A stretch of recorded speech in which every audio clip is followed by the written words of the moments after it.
कौन था बाबर, कहां से आया बाबर? तो बाबर के संदर्भ में मैं बतला दूं कि बाबर के पिता का नाम उमर शेख मिर्जा है और उमर शेख मिर्जा चगतई तुर्क जनजाति के हैं। उनकी माता का नाम कुतलग निगार खानम है। पिता तैमूर वंश के 5वीं पीढ़ी के हैं और माता चंगेज वंश की 14वीं पीढ़ी की है।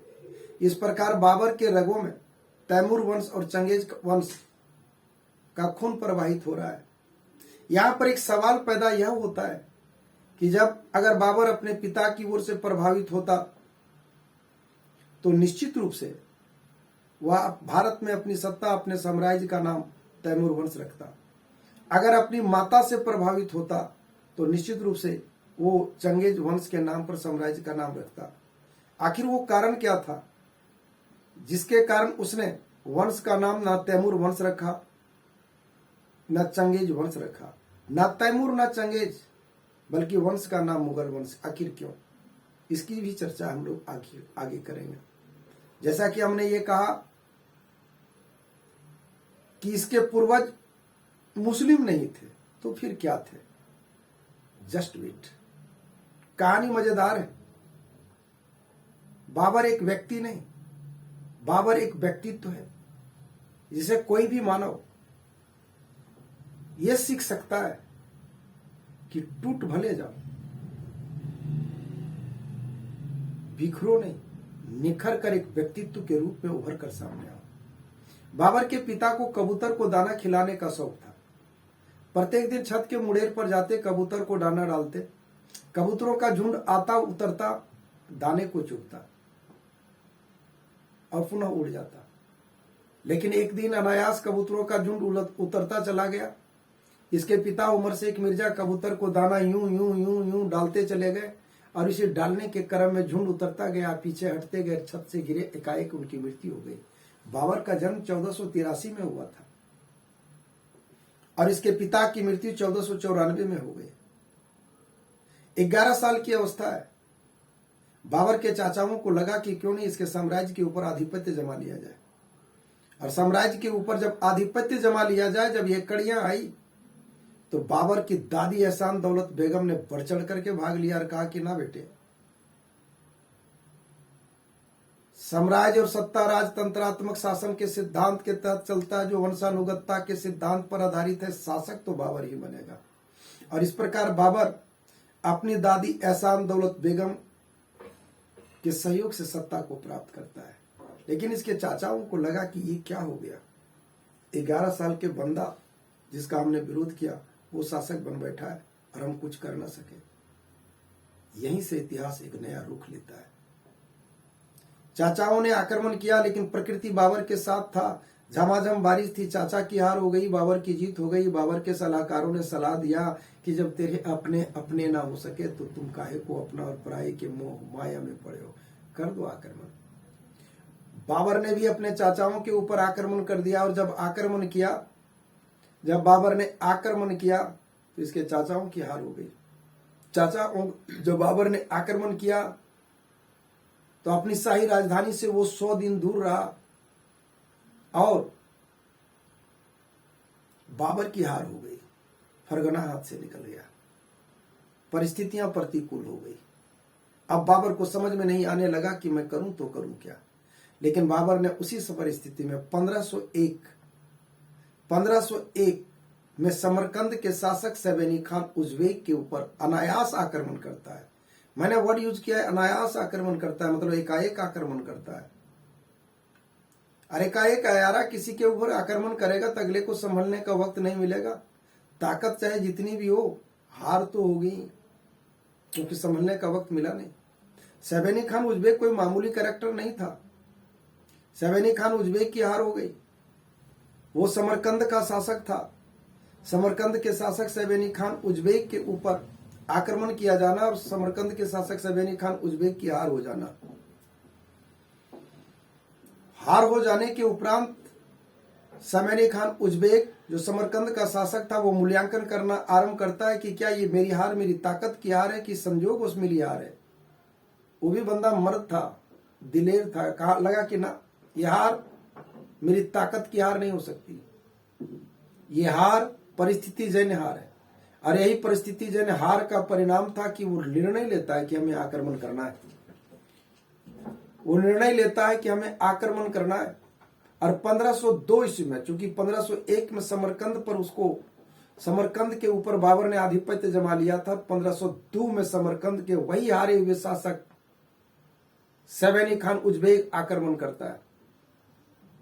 और वही सवैनी खान उज़्बेक जो आक्रमण करता है, इसमें बाबर की हार हो जाती है। बाबर की हार कोई मामूली हार नहीं थी यार। बाबर की जितनी बहनें थी, माताएं थी, जिनके पास यौवन बचा हुआ था या यौवन में थी, सबों को उठा के ले जाती है, लेकिन उसकी वृद्ध दादी उसके साथ रह जाती है। बाबर विक्षिप्त सा हो जाता है, क्योंकि अब इसको खोने के लिए कुछ भी नहीं बच जाता है। फरगना हाथ से निकल चुका है, हार बेइज्जतीपूर्ण दौर से गुजर रहा है, परिस्थितियां प्रतिकूल है। बाबर बच्चों की तरह फपक फपक कर रो रहा है। लेकिन यारा एक बात है कि मन के हारे हार है, मन के जीते जीत। यहां पर बाबर का व्यक्तित्व उभर कर निखर कर सामने आता है। बाबर भले रो रहा है, लेकिन उसका ध्येय नीचे नहीं हुआ है। आज भी उसकी हसरतें बहुत ऊंची है, आज भी उसकी मंजिल बहुत ऊंचा है, आज भी उसका मंजिल बहुत ऊंचा है। मतलब कह सकते हो कि उठो तो ऐसे उठो कि फक्र हो बुलंदी को, उठो तो ऐसे उठो कि फक्र हो बुलंदी को, झुको तो ऐसे झुको जैसे बंदगी हो, बंदगी भी नाज करे। बाबर बिखर सकता था, लेकिन अपने आप को जोड़ता है, तोड़ता है, संजोता है। और इसी दरमियान वो एक नदी तट के किनारे बैठा है। बाबर को लग रहा है कि स्याह कर देने वाली इस रात का कभी सवेरा हो नहीं सकता। उसी दरमियान उसकी दादी आती है। नदी तट का किनारा है, अस्ताचलगामी सूरज है। बाबर की दादी आती है, बड़ी होले से उसके कंधे पर हाथ रखती है और कहती है, बेटे सितारों के आगे जहां और भी है, मत टूटो, मत टूटो। एक खूबसूरत इंसान बनो, कम से कम एक अच्छा मुसाफिर तो बनो। मतलब कह सकते हो कि चलता रहूंगा पथ पर, चलने में माहिर बन जाऊंगा। चलता रहूंगा पथ पर, चलने में माहिर बन जाऊंगा। या तो मंजिल मिल जाएगी या अच्छा मुसाफिर बन जाऊंगा। यारा बाबर एक व्यक्ति नहीं, एक व्यक्तित्व है। मैं पुनः कह रहा हूं, इस कैरेक्टर से बहुत कुछ सीखने को मिल जाएगा। और यहीं से बाबर अपना कदम जो बढ़ाता है, वो चूंकि पहली बार जिस नदी तट के किनारे बैठा था, कालखंड 1503 का है, कालखंड 1503 का है, कालखंड 1503 का है। जिस जगह पर बैठा था उस जगह का नाम दिखकत है। और वही दिखकत में पहली बार अपनी दादी एहसान दौलत बेगम के मुंह से भारत के बारे में सुना था। और जानते हो, 1504 ईस्वी में उसने भारत के ऊपर कब्जा, भारत की ओर कदम, उठते हुए कदम में से एक कदम भारत की ओर नहीं, भारत के बारे में सुना था, लेकिन 1504 ईस्वी में उसने काबुल के ऊपर कब्जा कर लिया। काबुल में उसके हाथों में सत्ता है, साम्राज्य है, काबुल की सत्ता है। वो एक प्रकार से सुखमय जीवन जी रहा है। लेकिन आधुनिक पाकिस्तान और अफगानिस्तान के बॉर्डर पर, आधुनिक पाकिस्तान और अफगानिस्तान के बॉर्डर पर एक कबीला होता था, जो कबीले का मूल काम लूटपाट के काम को अंजाम देना होता था।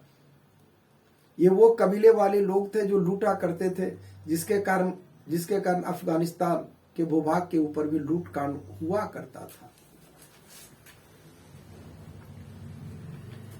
तो लगता था इसको कि इस लूटकांड को कैसे रोका जाए। और डर था कि कहीं ऐसा ना होते होते कहीं ऐसा ना हो जाए कि हमको अपने काबुल से भी हाथ धोना पड़ जाए। दूध का जला आदमी मट्ठा भी फूक फूक कर पीता है यारा। तब तक बाबर भी पारिवारिक उत्तरदायित्वों के बोझ तले दब चुका था। 1504 में भले काबुल के ऊपर विजय हासिल कर लिया था, लेकिन 1507 ईस्वी में खानदानी उपाधि, जो मिर्जा की उपाधि थी, खानदानी उपाधि जो मिर्जा की उपाधि थी, चूंकि पिता का नाम उमर शेख मिर्जा था, उसने मिर्जा की उपाधि को छोड़ दिया और उसने पादशाह की उपाधि को ले लिया। मैं पादशाह बोल रहा हूं, बादशाह नहीं। पादशाह मतलब सच्चा शासक। जानते हो बाबर के पूर्वज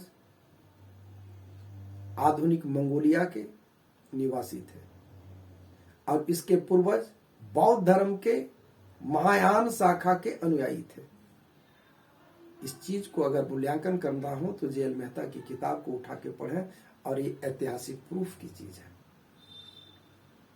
मतलब इसके पूर्वज कोई मुस्लिम नहीं थे, बौद्ध धर्म को मानने वाले थे और बौद्ध धर्म पार्ट ऑफ हिंदुइज्म है।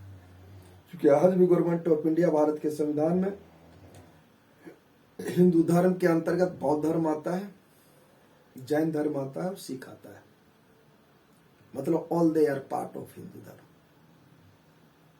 1508 ईस्वी में इसके आंगन में 1507 में इसने बादशाह की उपाधि ली, मिर्जा की उपाधि को छोड़ा और 1508 में इसके आंगन में एक बच्चे का जन्म होता है जिसका नाम हुमायूं। हुमायूं शब्द का शाब्दिक अर्थ भाग्यवान होता है और ये सच है कि हुमायूं के जन्म के बाद बाबर ने अपनी जिंदगी में कभी पलट कर पीछे नहीं देखा। यही कारण है कि बाबर के 4 बेटे हैं, हुमायूं, कामरान, अस्करी और हिंदान। उसमें बेइंतहा बेहिसाब अगर अपने किसी बेटे को प्यार करता है तो वो कैरेक्टर है हुमायूं, वो कैरेक्टर है हुमायूं। और इसी दरमियान जो अभी हमने कहानी बतलाया कि आधुनिक पाकिस्तान और अफगानिस्तान की सीमा रेखा पर जो यूसुफजाई कबीला है जिसका मूल काम लूटपाट करना है, बाबर को भय सता रहा है कि कहीं लूटपाट करते हुए कहीं मेरे साम्राज्य की राजधानी काबुल के ऊपर कब्जा न कर ले, कहीं फिर वही घटना ना आए। फिर वो याद आ गई कि कैसे हमने अंधी जान को खोया था, अगर ऐसा होगा तो क्या होगा। यही कारण था कि उसने 1519 ईस्वी में एक बड़ा कड़ा निर्णय लेता है कि उस यूसुफजाई कबीले का दमन करना चाहिए। कदम तो बढ़े थे यूसुफजाई कबीले का दमन करने को, कदम तो बढ़े थे यूसुफजाई कबीले का दमन करने को, लेकिन अनायास उसके कदम जो पड़े वो कदम यूसुफजाई कबीले के विरुद्ध तो था, लेकिन उसके पांव तले जो सरजमी था वो सरजमी भारत का था और जो कालखंड था वो कालखंड 1519 का था। अर्थात 1519 ईस्वी में पहली बार बाबर ने भारत के ऊपर आक्रमण किया और यूसुफजाई कबीले के विरुद्ध किए आक्रमण में उसने भारत के बाजर और भेरा के भूभाग के ऊपर कब्जा जमा लिया। तो बाजर और भेरा के ऊपर कब्जा जमाने की जो घटना थी वो घटना 1519 को थी। मजेदार चीज, कंपटीशन दोगे, ये video competition point of view से बना रहे हैं।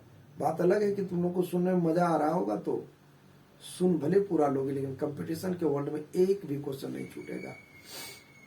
अगर आजमाना हो तो कोई भी सेट एक कैरेक्टर को पढ़ाने के बाद बना के देख लेना, कभी नहीं छूटेगा, कभी नहीं छूटेगा। बहुत सारी किताबों का संग्रह है और स्टोरी अपनी अंदाज में है, अपने अल्फाज में है। 1519 ईस्वी में इसने पहली बार उसी यूसुफजाई कबीले के खिलाफ अभियान के दरमियान ही तोप का प्रयोग किया था। तो तोप का भी प्रयोग है कब? 1519 में। किसके खिलाफ? यूसुफजाई कबीले के खिलाफ। 1519 में इसने दूसरी बार भी आक्रमण किया, उसमें उसने पेशावर को जीता था। 1520 ईस्वी में इसका तीसरा अभियान था जिसमें बाजौर, भेरा, सियालकोट, सैयदपुर को जीता था। 1524 ईस्वी में इसने लाहौर और दीपालपुर को जीता था। 1525 ईस्वी में इसने पंजाब को जीता था। मतलब मैं यह कहना चाह रहा हूं, ऐतिहासिक तथ्यों के साथ और प्रामाणिकता के साथ ये कहना चाह रहा हूं कि 1526 पानीपत की लड़ाई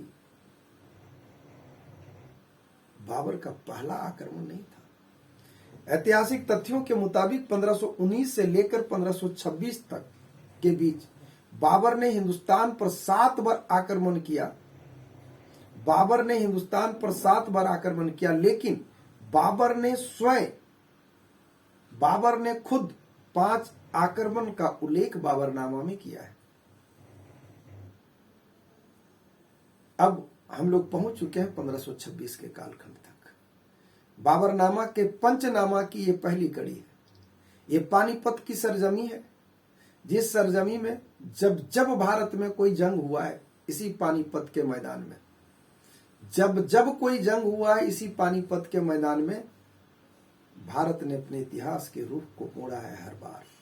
यही वो पानीपत का मैदान है जहां पर कभी महाभारत की लड़ाई हुई थी और आज पानीपत का प्रथम युद्ध हो रहा है। आखिर क्यों बाबर पानीपत के मैदान पर डटा? कौन है बुलाया? क्यों है बुलाया? मकसद क्या है? मंजिल क्या है? लक्ष्य क्या है? अंजाम क्या है? और परिणाम क्या है? इन तमाम बातों की चर्चा बाबर के पंचनामा चैप्टर के वॉल्यूम 2 में होगा। इन्हीं शब्दों के साथ जय हिंद, जय भारत। अगर अच्छा लगे तो आप अपने अंदाज में, हम तुम लोगों को यही कहेंगे कि मेरे अंदाज